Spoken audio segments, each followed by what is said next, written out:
The senator wey dey represent Borno South for inside the National Assembly, he don express concern about the escalating hardship wey countrymen dey face for inside we country Nigeria.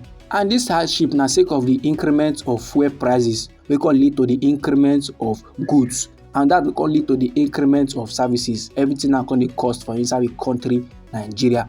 For inside one statement now wey this man wey be Oga Ali Ndume issue, im drop am for inside Abuja. In dey call on the President of the Federal Republic of Nigeria wey be President Asiwaju Bola Ahmed Tinubu, say make im dive into action, make im calm down the suffering of country people, make im display good qualities. Now if to say na before, Oga Ali Ndume im for point hand straight give our President Bola Ahmed Tinubu say na im dey cause the hardship, then we come dey talk a normal talkings. If it be say na wetin happen last time wey dem bin give am sanction, you understand, as im criticize President Bola Ahmed Tinubu, na why this time around he can't change im way of talking. He no come to blame our President Bola Ahmed Tinubu, but instead he come dey yarn say na those people wey dey give advice to our president na dey cause all the katakata for inside we country. Say they dey give the man bad advice wey dey lead to the economic hardship. All this economic policy wey dey advise our president to initiate for our country na make things come choke for the general public.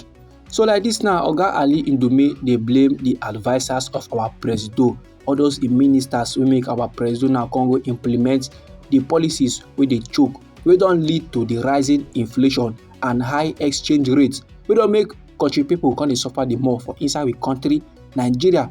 Instead, this sharp increment now on top fuel price, e don make food and other basic service a kukuma add price too. Everything now come dey cost for inside we country, come make am difficult for some kind families to live large, to live alright for inside we country.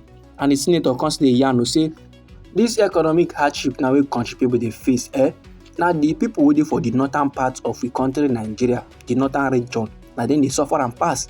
He say countrymen wey dey that angle now, they can barely afford to feed themselves because of the increment now wey come plaster for fuel prices. E come make some farmers no fit transport their harvest. This now come make food price e come increase. This situation is becoming unbearable.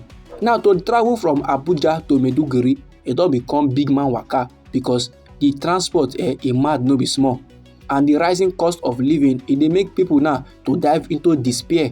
Many now don dey fear. So for inside the appeal of the senator wey be Ali Ndume, he come dey urge the President of the Federal Republic of Nigeria wey be President Bola Ahmed Tinubu, say make him reconsider the current economic policy and make him take urgent step to calm down the burden wey dey on top country people their shoulder, wey dey on top country people their head.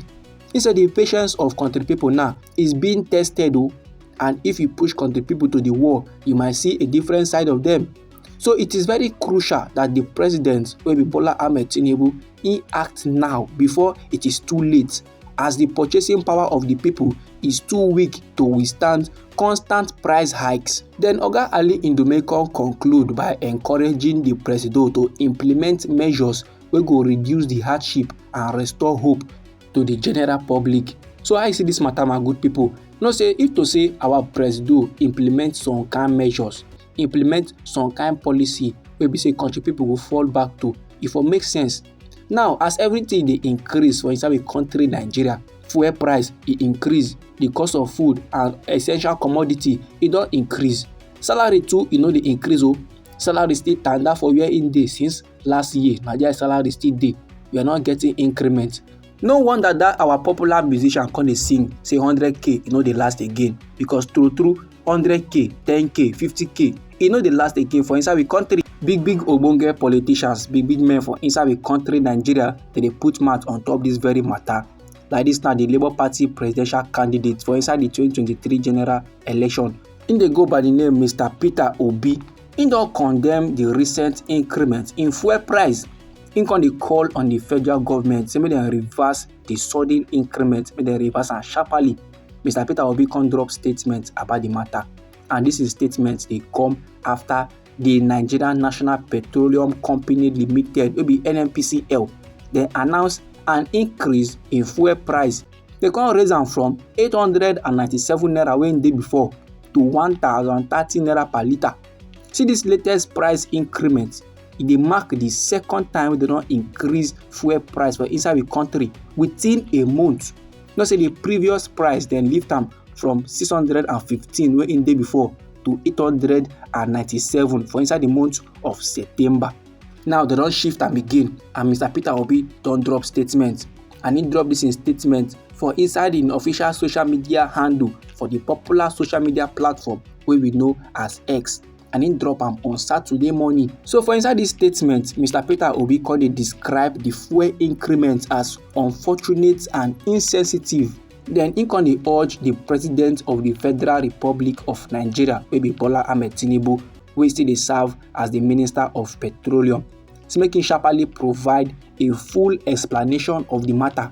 Then make him offer alternative options. Then make him reverse the fuel increment.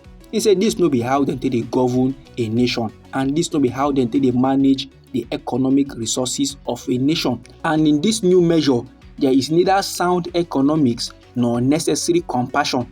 All dis level dey come from Mr. Peter Obi, and e no end there o. E come say dey yarn say as country people now dey continue to dey suffer under the extremely difficult economic conditions wey dey caused by the federal government, their wrong policy choices, upon say everything choke everywhere now just dey somehow, the NNPCL still go dey increase the price of fuel again without providing any explanation. Say this is both unfortunate and insensitive, considering the wide-ranging negative consequences for our economic survival and well-being. No be small matter, my good people. E come back see if Mr. Peter Obi dey scold our Presido and the NNPCL. Dey tell dem say this kind level wey dey do no be so dem suppose to dey do am o. E don't make sense at all. At least before you increase the thing, you supposed to explain, give the general public. You supposed to tell us how the thing dey go. And you know very well say things choke for the general public. Countrymen are not smiling. They are going through a lot. And they still get mind go dey increase fuel price. They increase the mess. They increase the volume of shege wey country people go dey see for inside the country. All these informate, my good people, na the things and things wey dey for inside the statement of Mr. Peter Obi concerning how things don be for inside we country, Nigeria. Anyhow the koko be you for body, feel free make you drop am inside our comment section. Now we be Anointed Lady TV. Now they give una legit information on the things and things wey dey happen for inside we nation, Nigeria.